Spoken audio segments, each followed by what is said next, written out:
Bukan berarti dua-duanya turun. Nah, itu masih di korelasi yang tadi tuh ya. Kalau berkorelasi negatif, misalnya saya ambil contoh Fatih.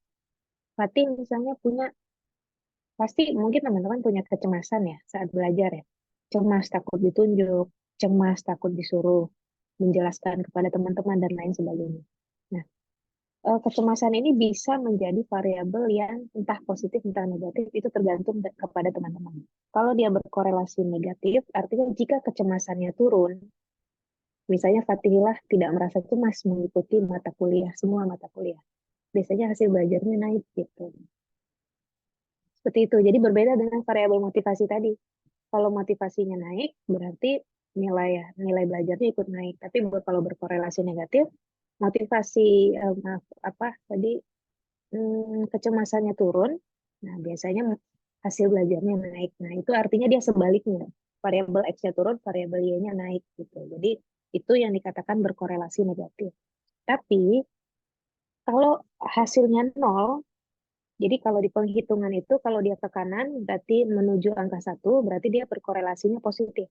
Tapi kalau dia menuju ke kiri, menuju minus, itu berarti dia berkorelasi negatif gitu di penghitungan statistik. Tapi kalau hasilnya nol, berarti tidak ada sama sekali hubungannya. Sama sekali nggak ada hubungannya berarti antara variabel X dengan variabel Y. Contoh misalnya, apa? Fiska atau Radifa. Radifa masih di jalan ini, Radifa. Oke, nggak apa-apa Radifa. Misalnya contohnya Fiska. Misalnya Fiska nih mau meneliti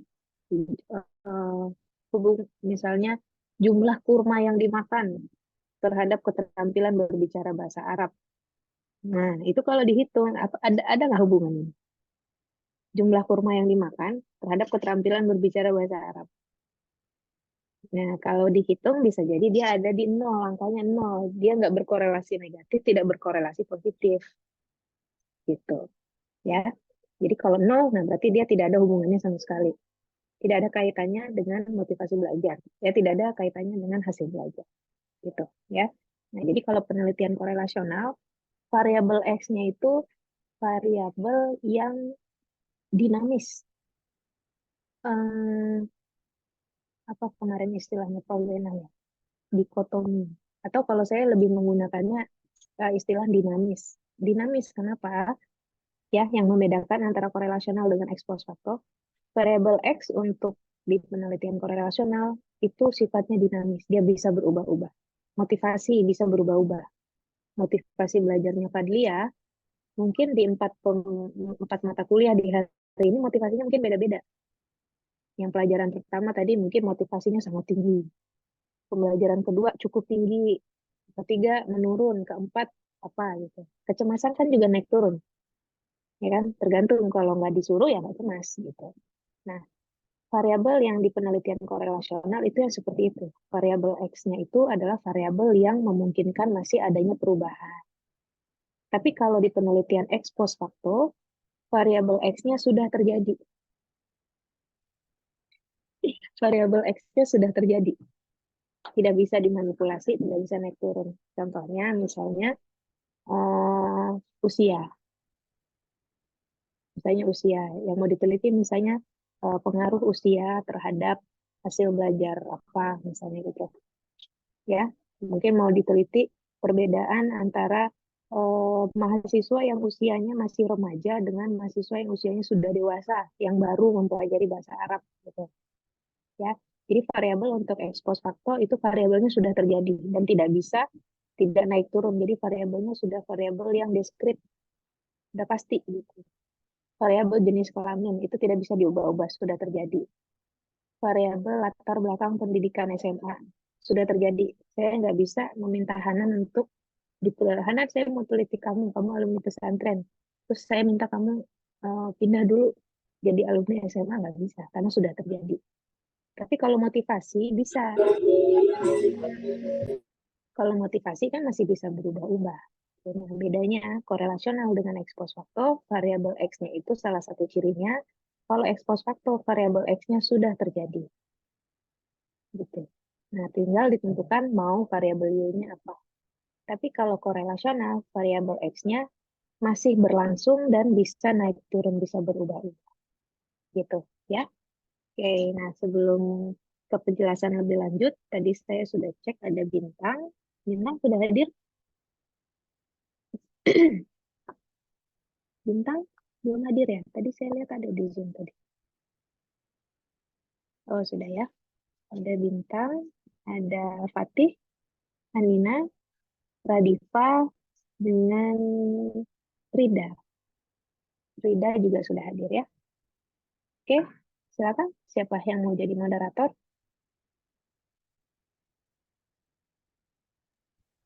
Ya, Fatih. Fatih. boleh langsung Oke. dimulai Ustazah ya.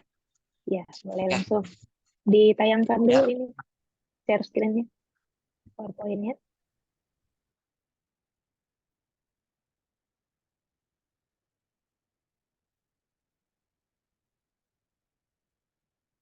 Oke, kalau sudah bisa langsung dimulai ya, Fatih. ya baik Ustazah. Ya boleh teman-teman slide PPT-nya ditampilkan dulu.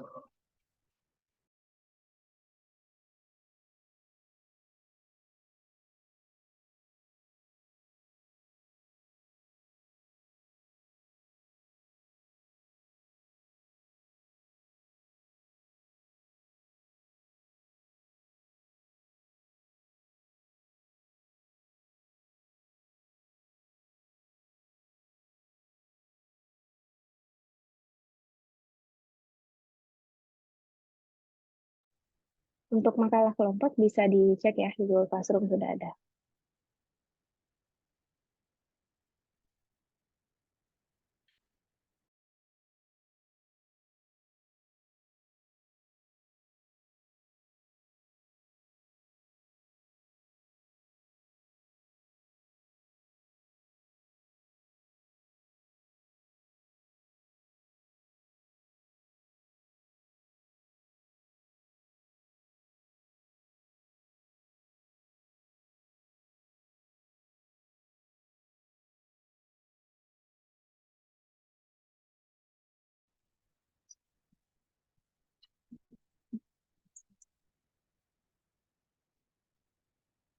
Gimana? Yang share screen siapa ini?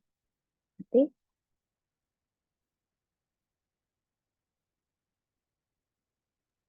Ya, apa saja sepertinya Ini? sedikit terkendala dalam menampilkan Oke. PPT-nya.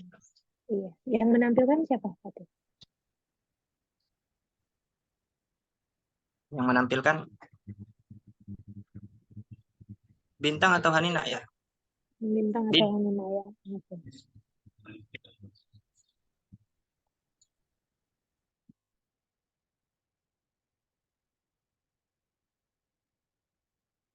Hmm, ini Bintang, Hanina, Radifa masih off cam-nya.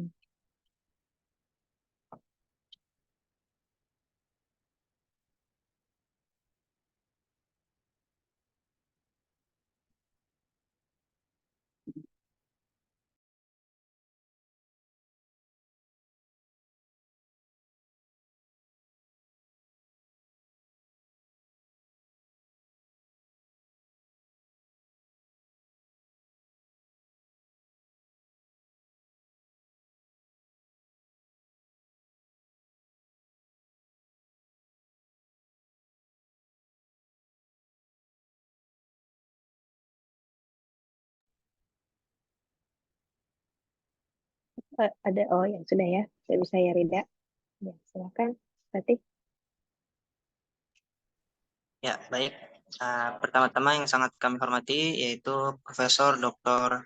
Zainal Rafli dan juga Ustazah Dr. Putih Zulharbi selaku dosen pengampu dalam mata kuliah metodologi penelitian. Dan yang kami hormati yaitu rekan-rekan semua yang insya Allah berbahagia pada pagi hari ini. Bismillah, Assalamualaikum warahmatullahi wabarakatuh. Alhamdulillahirabbil alamin wassalatu wassalamu ala asyrafil anbiya wal mursalin sayyidina wa maulana Muhammadin wa ala alihi wa sahbihi ajma'in. Rabbi shrah li sadri wa yassir li amri wa hlul 'uqdatam min lisani yafqahu qawli wa ba'd. Alhamdulillahirabbil alamin. Allahumma shalli ala sayyidina Muhammad wa ala ali sayyidina Muhammad. Ya baik, izinkan kami dari kelompok 3 izin menyampaikan hasil diskusi dari kelompok kami terkait penelitian kuantitatif, yaitu ex post facto. Kelompok kami beranggotakan 5 orang.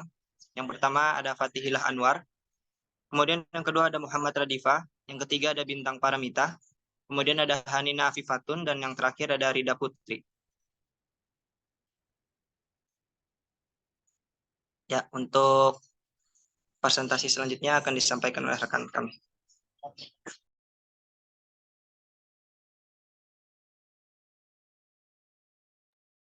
Baik, terima kasih moderator untuk kesempatannya. Yang pertama ada pengertian penelitian ex post facto. Penelitian ex post facto merupakan penelitian yang dimana variabel bebas telah terjadi ketika peneliti mulai dengan pengamatan variabel terikat dalam suatu penelitian. Nah, di sini ada menurut Lady dan Ormrod, istilah ex post facto berarti setelah fakta. Sedangkan menurut Wayan Ardana menyatakan bahwa ex post facto adalah penelitian di mana si peneliti tidak dimungkinkan untuk memanipulasi variabel bebas.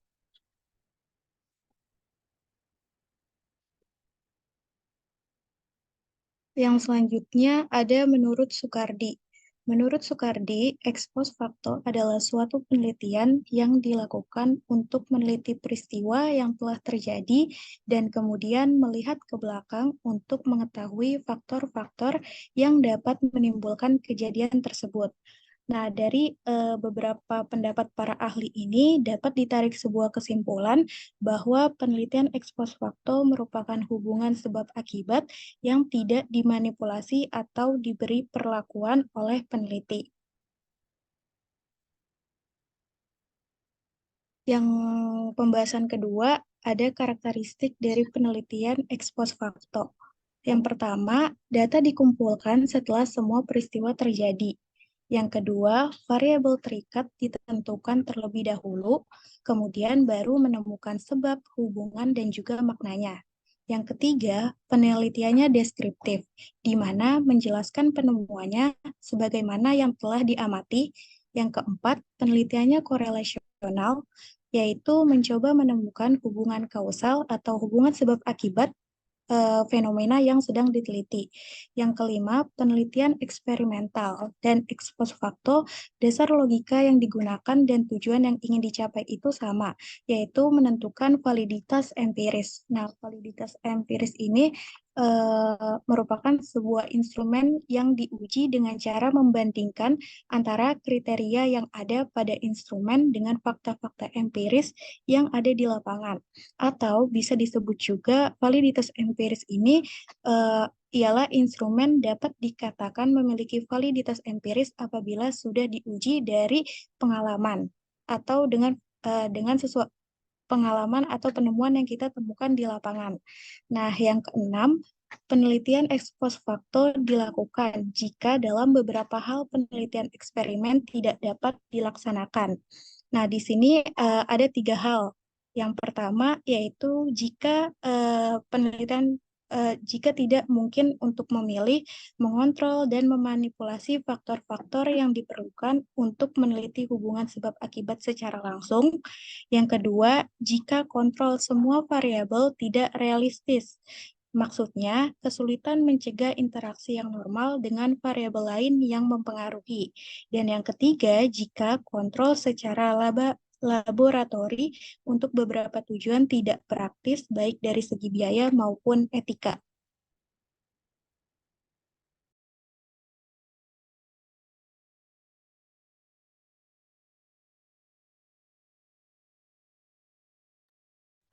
Ya, selanjutnya proses penelitian ex post facto. Yang pertama, perumusan masalah. Rumusan masalah yang ditetapkan harus mengandung sebab bagi munculnya variabel dependen yang diketahui berdasarkan hasil-hasil penelitian yang pernah dilakukan atau penafsiran peneliti terhadap hasil observasi fenomena yang diteliti. Masalah penelitian ini dapat berbentuk pernyataan, hipotesis, atau tujuan. Rumusan hipotesis digunakan jika sifat dasar perbedaan dapat diprediksi oleh peneliti sebelum data dikumpulkan.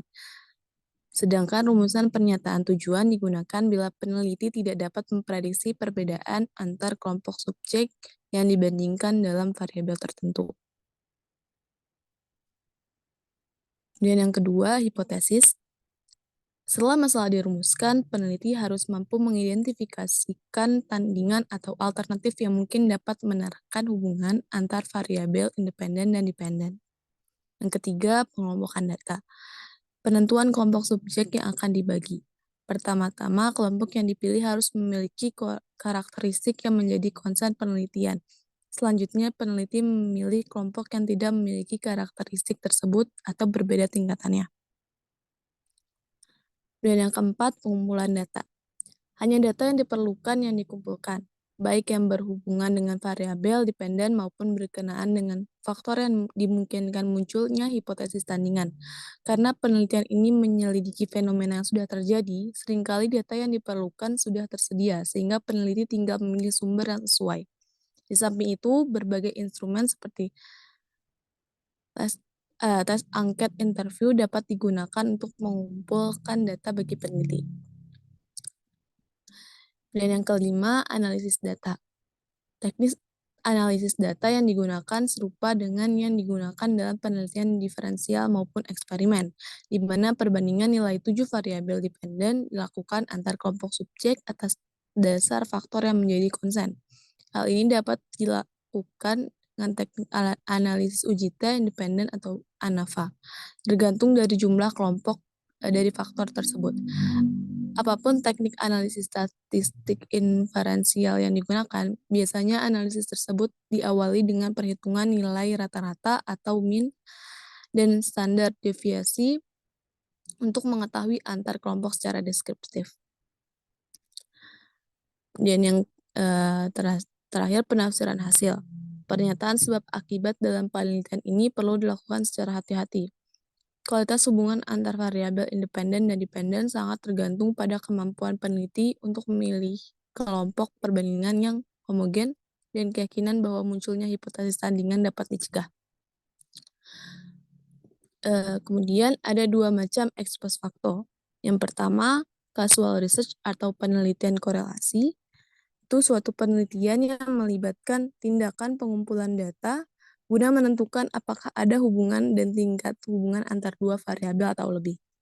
Penelitian korelasi mempunyai 3 karakteristik penting untuk para peneliti yang hendak menggunakannya, yaitu penelitian korelasi tepat jika variabel kompleks dan penelitian tidak mungkin melakukan manipulasi dan mengontrol variabel seperti dalam penelitian eksperimen. Memungkinkan variabel diukur secara intensif dalam setting atau lingkungan nyata, dan memungkinkan peneliti mendapatkan derajat asosiasi yang signifikan. Kemudian yang kedua ada casual comparative research atau penelitian casual komparatif. Casual comparative research atau penelitian casual komparatif adalah Kausal. Anina kausal. Bukan kasual. Ya, causal comparative research penelitian atau penelitian kausal komparatif adalah pendekatan dasar kausal komparatif melibatkan kegiatan penelitian diawali dengan mengidentifikasi pengaruh variabel suatu terhadap variabel lainnya. Kemudian dia berusaha mencari kemungkinan variabel penyebabnya. Sebagai contoh, apa pengaruh yang terjadi jika seorang anak tanpa mengikuti sekolah taman kanak-kanak kemudian langsung masuk ke kelas 1 sekolah dasar. Dalam kasus pendidikan, apa yang terjadi bila mahasiswa baru yang berasal dari SMU tanpa melalui kuliah matrikulasi langsung mengambil mata kuliah teknik sebagai halnya mahasiswa dari SMK. Dan selanjutnya akan dilanjutkan oleh rekan saya. Baik, selanjutnya ada rancangan penelitian ex post facto. Berikut adalah beberapa karakteristik utama dari rancangan penelitian ex post facto. Yang pertama itu ada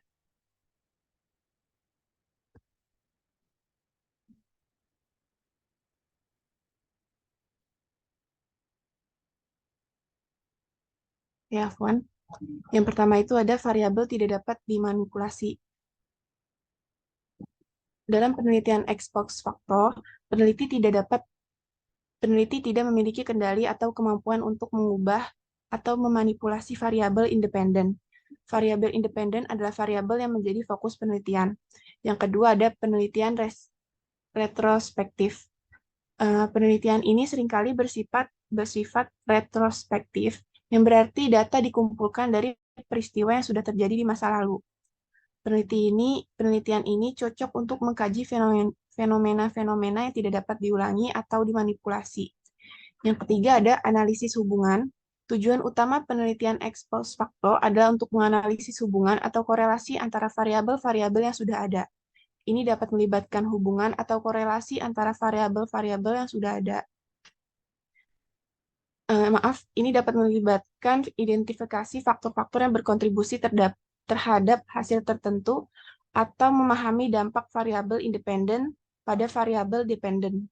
Yang keempat, tidak ada pengendalian variabel eksternal, karena peneliti tidak dapat mengontrol variabel-variabel yang sudah ada. Risiko adanya variabel-variabel eksternal yang mempengaruhi hasil penelitian lebih tinggi dalam penelitian ini. Yang kelima, data sekunder. Penelitian ex post facto seringkali menggunakan data sekunder yang ada, seperti data arsip, data survei yang telah diambil sebelumnya, atau data riwayat medis. Yang terakhir ada observasi dan analisis. Penelitian ini melibatkan pengumpulan data yang sudah ada, pengamatan, dan analisis statistik untuk menentukan hubungan antara variabel-variabel yang diamati. Contoh penelitian ex post facto mungkin melibatkan pengajian hubungan antara tingkat pendidikan dan penghasilan di antara kelompok orang yang sudah memiliki pekerjaan tanpa campur tangan peneliti dalam pendidikan atau penghasilan mereka. Dalam penelitian ini, variabel pendidikan adalah variabel independen yang sudah ada, sementara penghasilan adalah variabel dependen yang diamati.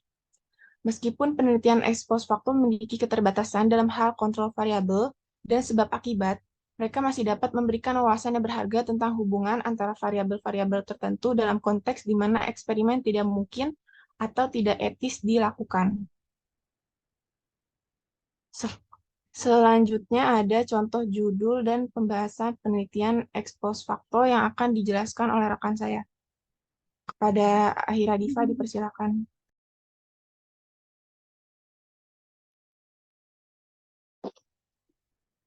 Itu contoh judul dan bahasan penelitian ex facto dalam buku pendidikan bahasa Arab.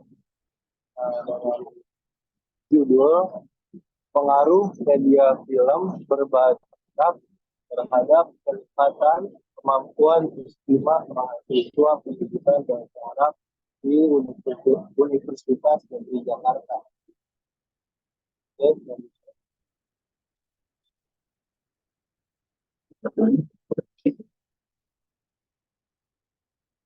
Penelitian ini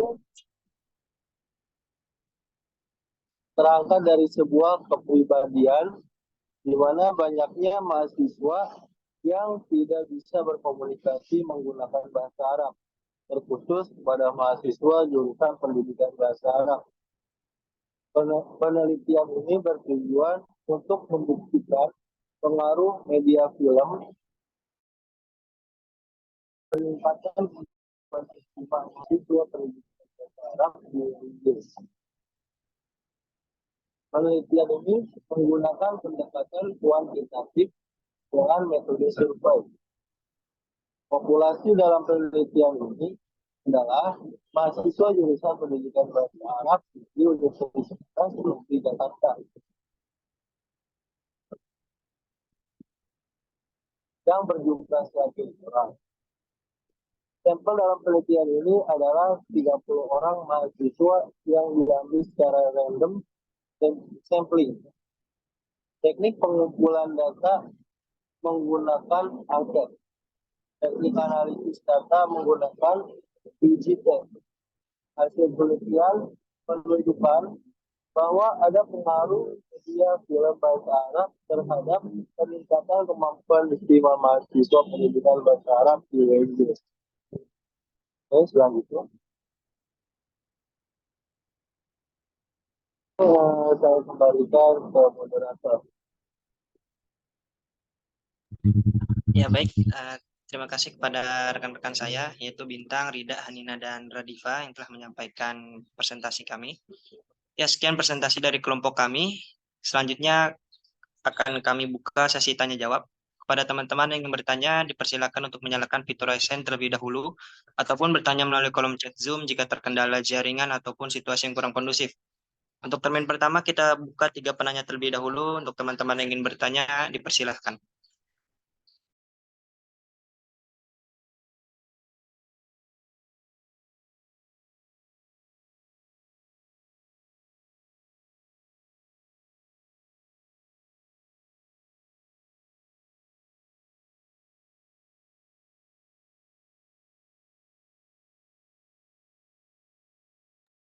Ya, boleh. Tina Zilfa, dipersilahkan. Baik, makasih. Sini saya mau bertanya, mengapa penelitian ekspos fakto dilakukan secara hati-hati? Iya. Terima kasih.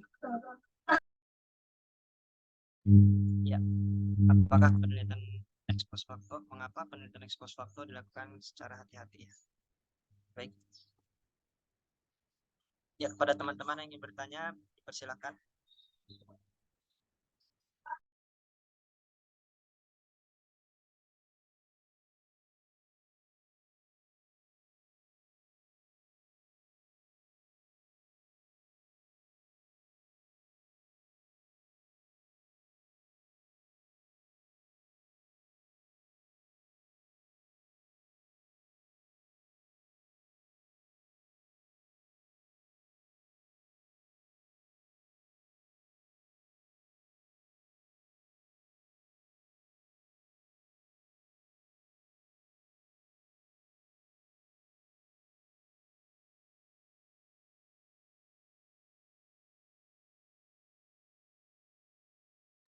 Baik, selagi menunggu teman-teman yang lain bertanya, izinkan kelompok kami untuk berdiskusi terlebih dahulu. Ustazah dan teman-teman.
Baik, saya izin menjawab pertanyaan dari Zilva terkait eh, mengapa penelitian ex post facto harus dilakukan secara berhati-hati. Jadi penelitian ex facto itu kan seperti yang kita tahu ya tadi jenis penelitian observasional yang mengamati variabel-variabel yang sudah ada dan mengidentifikasi hubungan antara antara mereka tanpa campur tangan atau manipulasi peneliti. Nah, ini berbeda dengan eksperimen di mana peneliti secara aktif eh, memiliki, jadi penelitian ex facto itu memiliki beberapa karakteristik yang membuatnya perlu dilakukan secara berhati-hati. Yang pertama, karena tidak ada kontrol variabel independen. Peneliti tidak memiliki kontrol langsung atas variabel tersebut karena variabel sudah ada sebelum penelitian dimulai. Hal ini dapat menyebabkan permasalahan dalam menetapkan sebab akibat yang pasti. Terus yang kedua ada karena risiko kausalitas yang salah. Penelitian ex post facto hanya mengamati hubungan antara variabel yang sudah ada, seringkali sulit untuk menentukan sebab akibat karena terdapat risiko kesalahan kausalitas, yaitu menganggap bahwa jika dua variabel berhubungan, salah satu ada penyebab dari yang lain, meskipun keduanya mungkin hanya berhubungan secara bersamaan dengan variabel ketiga yang tidak diamati. Lalu ada kendala etika. Terkadang penelitian ex post facto melibatkan penggunaan data pribadi atau rahasia yang telah ada.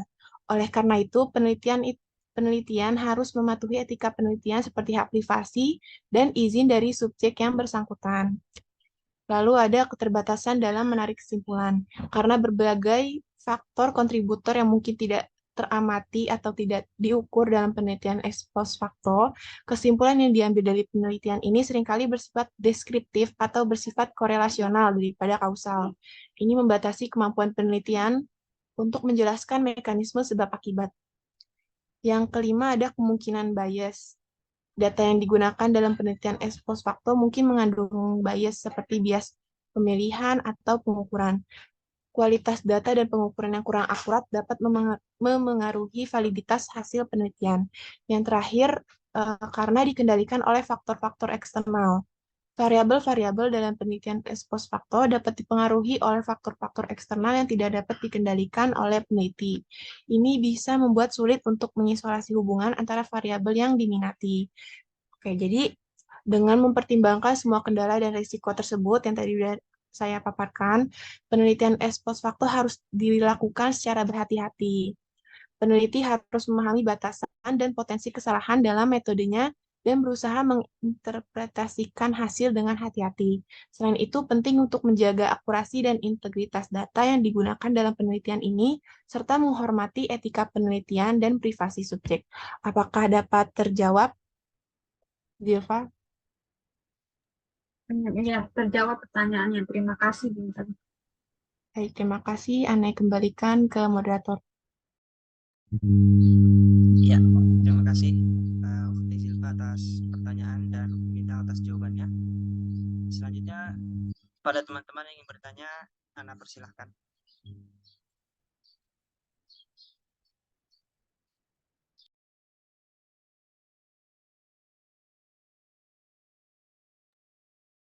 Ya, pada Ukti Nazwa Syarifah, persilahkan. Terima kasih Fatih atas kesempatannya. Izin bertanya terkait tadi ada proses penelitian ex post facto di hipotesis. Boleh dijelaskan langkah-langkah apa saja langkah-langkah yang harus dilakukan dalam menentukan hipotesis dalam penelitian ex post facto. Terus pertanyaan kedua, kira-kira apa kelebihan dan kekurangan dari penelitian ex post facto ini? Dapat dipahami? Afwan, boleh diulang pertanyaan yang pertama karena agak putus-putus tadi. Oh, yang pertama apa saja langkah-langkah yang harus dilakukan dalam menentukan hipotesis penelitian ex post facto? Pertanyaan Ya, baik. kedua, kelebihan dan kekurangan dari penelitian ex post facto itu. Ya, untuk pertama langkah-langkah terkait menentukan hipotesis tersebut, dan yang kedua terkait kelebihan dan kekurangannya. Ya, izinkan kelompok kami untuk berdiskusi terlebih dahulu. Kepada teman-teman yang bertanya bisa langsung raise hand saja ya.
Gimana?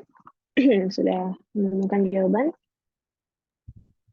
Ya, sudah ada Ustazah. Ya, oke. Silakan.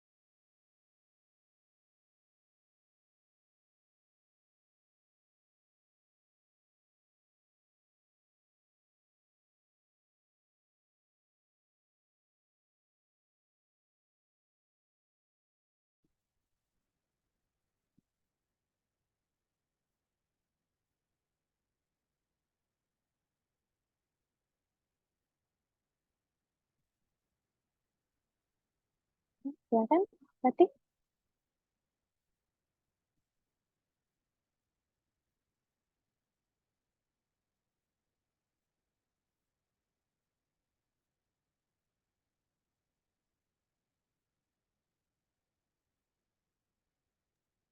Izin menjawab yang pertanyaan.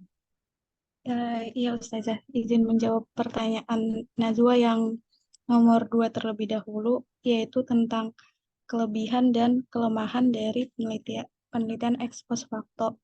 Yang pertama dari kelebihannya, yang pertama itu penelitian ini dapat melakukan hal yang tidak dapat dilakukan oleh penelitian eksperimen. Yang kedua, penelitian ini memuat informasi mengenai sifat fenomena yang terjadi, pada kondisi apa fenomena terjadi, serta pola apa fenomena itu terjadi.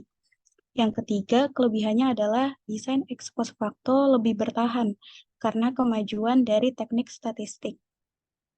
Sedangkan untuk kelemahannya adalah yang pertama, variabel bebas kurang terkontrol. Yang kedua, sulit untuk memastikan apakah faktor-faktor penyebab telah dimasukkan atau diidentifikasi.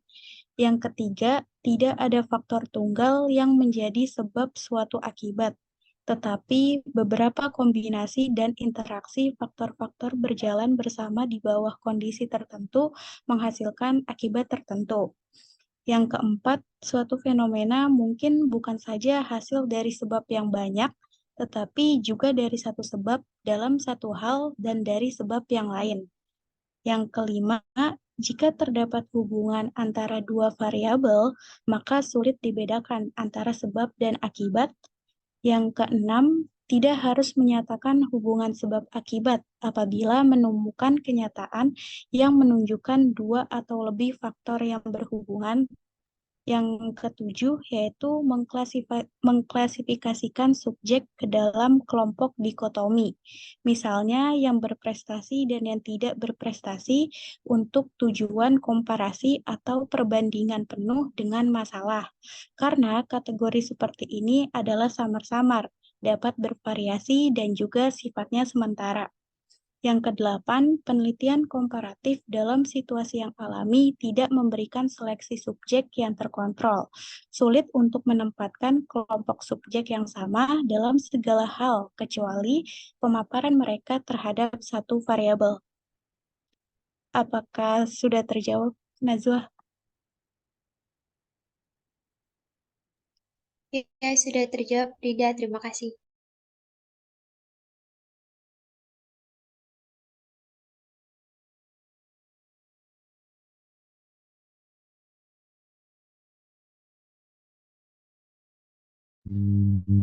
Ya.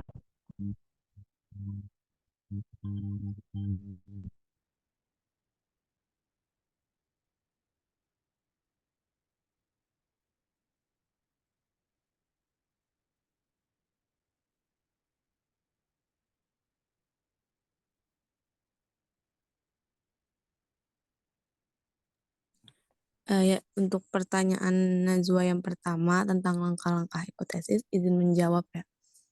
Sebenarnya langkah-langkah dalam melakukan hipotesis dalam penelitian ex post facto sebetulnya serupa dengan langkah-langkah dalam penelitian lainnya.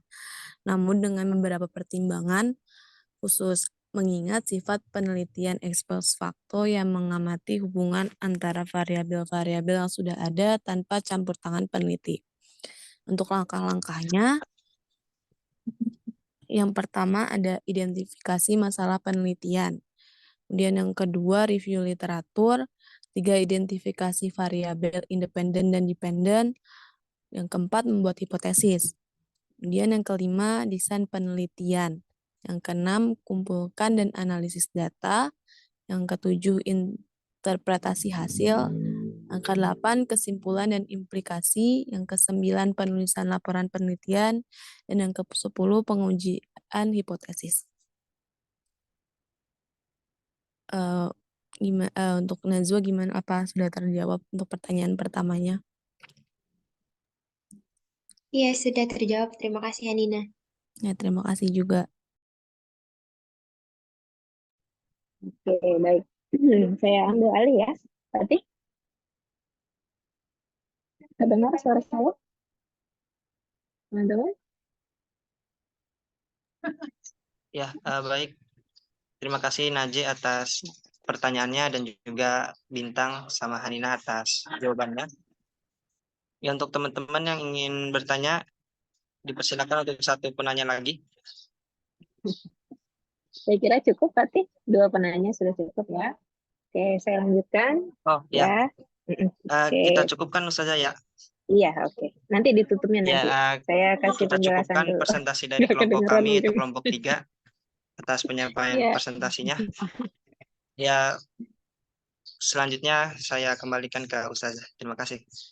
Ya, terima kasih Fatih. Mungkin Fatih kecil ya suara speakernya tuh. Kecil ya Fatih ya. Oke, Fatih oke, nggak apa-apa. Sambil menyimak ya. Jadi tadi ada pertanyaan dari Najwa mengenai hipotesis. Apa sih hipotesis itu? Sering dengar nggak hipotesis? Hipotesis penelitian. Sering ya?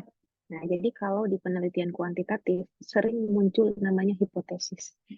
Hipotesis itu bisa kita katakan sebagai dugaan sementara.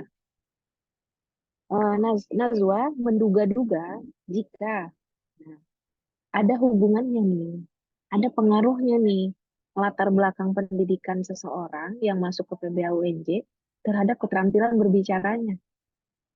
Karena kok yang anak-anak pesantren ini pada cas-cis-cus ya kalau ngomong bahasa Arab di semester 1. Baru pertemuan 1 udah pada pinter-pinter bahasa Arab. Kalau yang kok sebagian bisa, sebagian enggak. Tapi yang dari SMK misalnya yang dulu nggak pernah belajar bahasa Arab sama sekali nggak bisa. Sepertinya Najwa menduga kalau latar belakang pendidikan itu sangat mempengaruhi hasil belajar atau keterampilan berbicara bahasa Arab mahasiswa semester 1 di PBAUNJ. Nah, itu adalah sifatnya asumsi sementara. Itu artinya kita sedang menduga-duga gitu, dan kita menemukan jawaban sementara. Dugaan sementara, jawaban sementara gitu.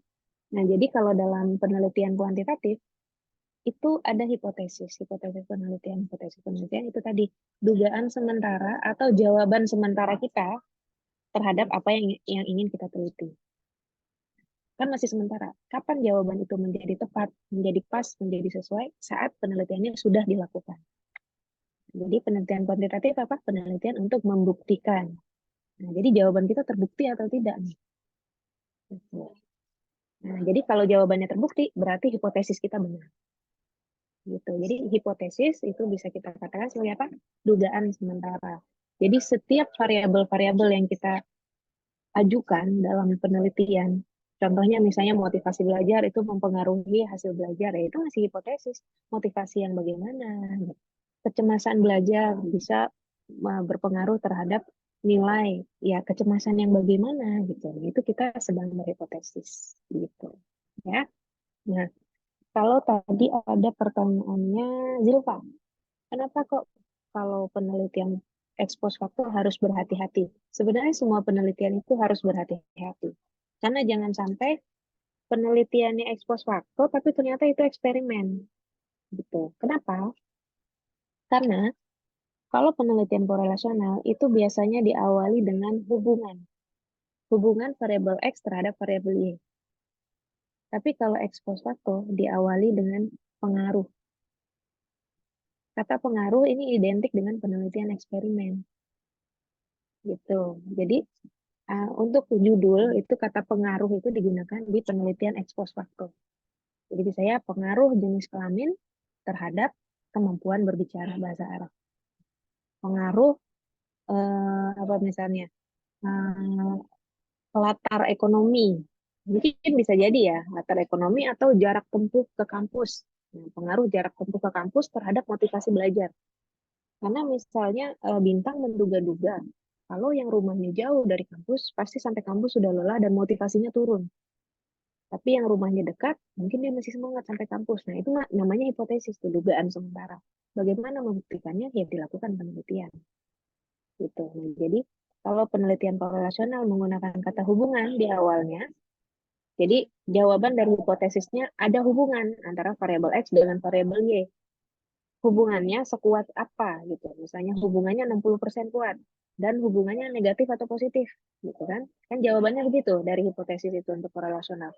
Tapi kalau untuk ex post facto jawabannya adalah ada pengaruhnya. Ada pengaruh atau tidak ada. Nah, udah cukup sampai di situ. Jadi hanya untuk meneliti ada pengaruhnya atau tidak. Sama seperti eksperimen, ada pengaruhnya atau tidak gitu. Yang membedakan lagi tadi ya, ex post facto variabel X-nya sudah terjadi. Nah, tapi saya mau bertanya ke pemakalah, judul yang dicontohkan tadi yang dijelaskan Radifa itu yang diteliti oleh siapa? Mungkin perwakilan kelompok bisa menjawab. Yang penelitian Radifa tadi sudah. Iya, yang dijelaskan Radifa tadi. Itu dia mengutip dari Google Scholar. Tapi itu apakah benar penelitian ini? Benar penelitian kausal komparatif yang digunakan? Ex post facto. Benar. Si penelitinya menggunakan ex post facto atau jangan-jangan ini eksperimen? Nanti dicek lagi coba ya. Iya, Ustaz. Karena kalau saya lihat ini lebih kepada eksperimen yang saya lihat ya. Pengaruh media film berbahasa Arab. Karena ada manipulasi di sini. Ada manipulasi di media film berbahasa Arab. Bisa jadi ada kelas yang nggak pakai media film, hanya pakai ceramah. Nah, tapi yang satu kelas menggunakan pengaruh media film. Karena itu tadi ex post facto dengan eksperimen, kata depannya sama-sama pengaruh. Tapi perlu dipastikan lagi ya, nanti. Jadi kalau penelitian ex post facto, tadi saya coba searching ya. Nah, ini saya coba searching di internet, beberapa contoh untuk penelitian ex post facto. Apa tadi variabel X-nya sudah terjadi. Boarding school. Berarti sudah terjadi, berarti ini diteliti setelah anak-anaknya lulus dari boarding school. Kelas 10 misalnya di sini. Oh, mungkin waktu SD-nya dia kelas boarding school waktu SD-nya. Kelas 10. Kelas 10 itu berarti kelas berapa? Satu SMA ya? Oh, berarti mungkin SMP-nya boarding. Jadi pengaruh boarding school berarti sudah terjadi terhadap prestasi belajar bahasa Arab di sekolah. Nah, jadi ada siswa yang dari boarding school. Mau dilihat, ada nggak sih pengaruhnya boarding school terhadap prestasi belajar bahasa Arab? Tadi kelompok ini menjelaskan ada causal research, ada causal komparatif tadi ya. Dijelaskan oleh Hanina tadi ya. Nah, kalau causal research, itu sebenarnya nggak ada yang membedakan ya, tapi mungkin karena teman-teman mengangkat ini, kalau causal research itu hanya ingin melihat ada pengaruhnya atau tidak anak-anak yang sekolah di boarding school, terus hasil belajar mereka bagaimana. Itu causal research. Tapi ada causal komparatif. Jadi dikomparasikan antara yang boarding school dengan yang tidak boarding school terhadap prestasi belajarnya.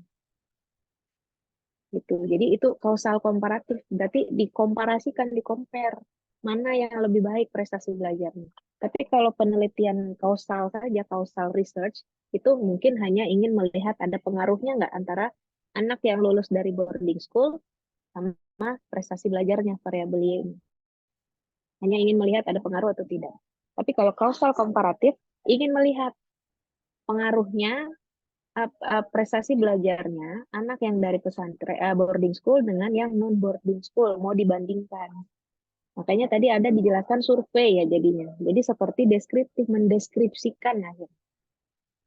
Gitu. Tapi pada intinya untuk penelitian kuantitatif ini teman-teman semua memang membutuhkan yang namanya data berupa data statistik, data-data statistik. Gitu. Ya. Ini ada lagi pengaruh kemampuan hot, berarti kemampuan menulis Arab. Ya, kemampuan menulis Arab. Nah, mungkin kalau ini nih penilaiannya bukan kepada kitabahnya menulis yang akademik ya, tapi menulis indah. Gitu. Jadi mungkin mau dilihat nih kalau kemampuan menulis kan sudah terjadi ya. Coba misalnya saya tanya Nazwa. Nazwa kan sudah tahu bentuk tulisan Nazwa. Bisa nggak Nazwa mengubah tulisan Nazwa? Mengubah gaya tulisan. Kalau tulisan tangan kan susah ya. Emang udah begitu gitu. Memang udah begitu, udah misalnya tulisannya memang bagus. Biasanya gini, kalau tulisan itu kan kayak keturunan. Kalau saya melihat tuh tulisan tuh kayak keturunan. Kalau misalnya ada adik kakak, rata-rata adik kakak tuh tulisannya mirip bentuk tulisannya karena kakak perempuan saya 2 itu tulisan kita sama. Jadi orang tua saya itu sampai bingung ini tulisan siapa gitu karena bentuk tulisan kita sama gitu. Nah, mungkin oleh si peneliti ini hot Arabi atau kemampuan menulis itu dianggap sebagai expose factor sudah terjadi, tidak bisa dimanipulasi. Karena tulisannya memang sudah bagus misalnya gitu. Atau biasanya ada tulisan yang mohon maaf kurang bagus gitu, sampai kadang nggak bisa dibaca. Dilatih bagaimanapun juga agak susah misalnya gitu. Nah, makanya si peneliti ini mungkin menjadikan kemampuan menulis itu sebagai expose factor sudah terjadi gitu. Jadi ada banyak hal ya yang bisa diteliti. Nih, kepribadian, extrovert, introvert. Yang anaknya pemalu, mau bagaimanapun dia pemalu, introvert. Tapi yang anaknya, mohon maaf, misalnya heboh gitu ya, disuruh diam tuh susah gitu. Nah, oleh si peneliti ini dianggap sebagai kepribadian. Ini tidak bisa diubah-ubah. Sudah given, sudah terjadi, sudah ada di dalam diri orang. Jadi makanya dia menjadikan ini menjadi penelitian expose factor. Kepribadian extrovert dan introvert terhadap keterampilan berbicara. Gitu. Jadi intinya variabel yang dikatakan dalam expose factor, variabelnya sudah terjadi, sudah ada di dalam diri orangnya, tidak bisa dimanipulasi, tidak bisa diubah-ubah. Gitu. Ya, jadi variabelnya laten gitu. Nggak dinamis seperti yang di korelasional. Korelasional kan bisa berubah-ubah. Gitu. Oke, mungkin itu saja tambahan dari saya. Terus bagaimana cara menganalisisnya? Cara analisisnya mirip-mirip dengan korelasional. Jadi misalnya kita menggunakan angket, misalnya angket yang mau kita tanyakan misalnya apa? Misalnya Fiska mau meneliti mengenai apa tadi? Misalnya jenis kelamin ya. Karena kan kita menduga-duga kalau perempuan itu lebih mudah berbicara, ya kan? Karena perempuan kan apa ya suka suka ngomong gitu misalnya. Fiska menduga-duga kalau ada pengaruhnya nih antara jenis kelamin terhadap keterampilan berbicara bahasa Arab. Berhipotesis, ada hipotesis sementara. Tapi ingin dibuktikan oleh Fiska. Fiska lakukan penelitian. Jadi Fiska menggunakan 2 jenis instrumen. Yang pertama angket. Angket untuk mengetahui misalnya mengenai jenis kelamin dulu. Tapi mungkin jenis kelamin kan udah jelas, perempuan laki-laki. Terus mungkin misalnya ditanya, kamu bisa bicara usia berapa kata yang bisa kamu produksi, dan lain sebagainya. Nah, itu pakai angket. Nah, yang hasil belajar keterampilan berbicara bahasa Arabnya boleh dites. Jadi Fiska bikin instrumen tes, atau Fiska minta nilai hasil kalam ke dosen kalam. Anda minta nilai kalam mahasiswa. Nah, nanti dihitung tuh mana yang paling tinggi nilainya. Oh, ternyata benar kebanyakan perempuan misalnya gitu. Nah, artinya hipotesisnya Fiska bisa dikatakan terbukti memang benar gitu. Jadi sama ya seperti korelasional. Kalau korelasional kan menggunakan bisa variabel X-nya instrumen, variabel Y-nya instrumen juga. Kalau Kalau ex post facto, variabel X-nya pakai angket atau instrumen, variabel Y-nya bisa pakai tes, bisa pakai instrumen juga.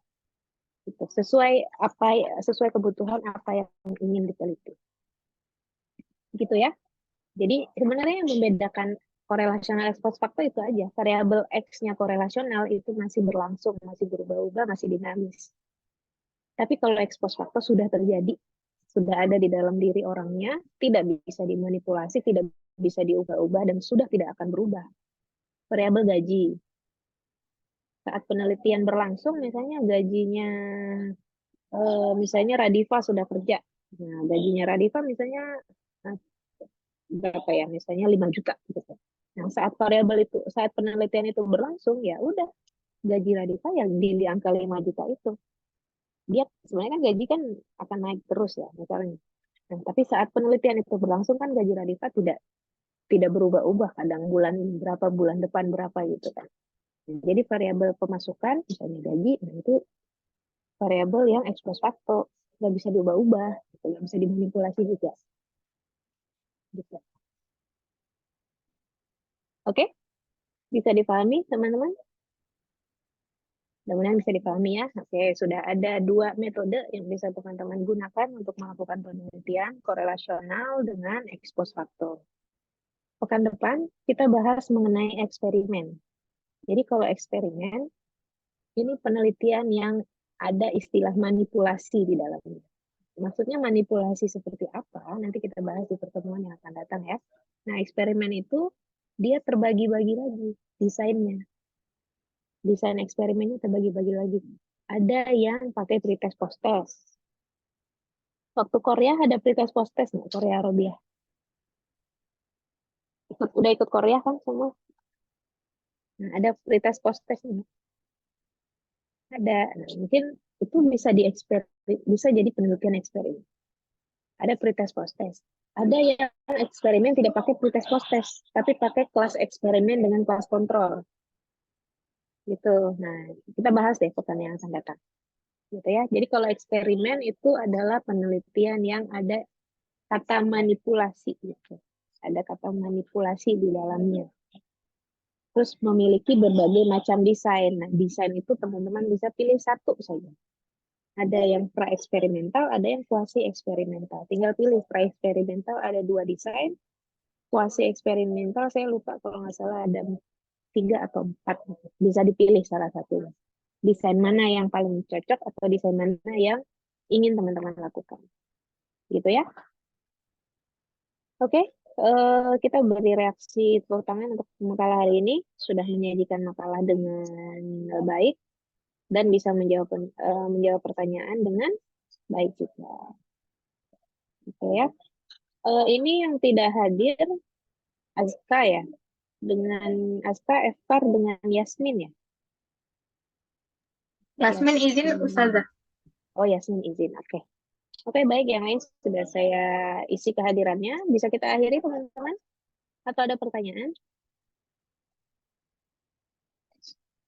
Cukup? Oke, tolong mengangguk atau menggeleng. Cukup? Cukup, ngangguk semua. Oke, baik. Kita jumpa lagi pekan depan ya. Nah, Zilfa, diingatkan ya ke teman-teman yang PJ-nya Zilfa dengan Kaisar ya, kalau kelas ini ya. Safa Ustazah. Oh, Safa dengan Rizka ya. Zilfa, Safa dengan Zilfa ya. Oh, kalau Kaisar yang akun akses ya. Oke. Oke, terima kasih Safa dengan Zilfa. Diingatkan lagi nanti teman-teman yang akan presentasi di pekan yang akan datang. Seperti hari ini ya, makalahnya sudah diunggah sebelum perkuliahan dimulai. Malam atau maksimal sebelum jam 8 hari ini. Sebelum jam 8 hari Rabu. Oke, terima kasih kehadirannya teman-teman. Naftatim bikirati hamdan. Amin. Oke, billahi taufiq wal hidayah. Wassalamualaikum warahmatullahi wabarakatuh. Waalaikumsalam. Waalaikumsalam. Syukran, Ustazah. Syukran.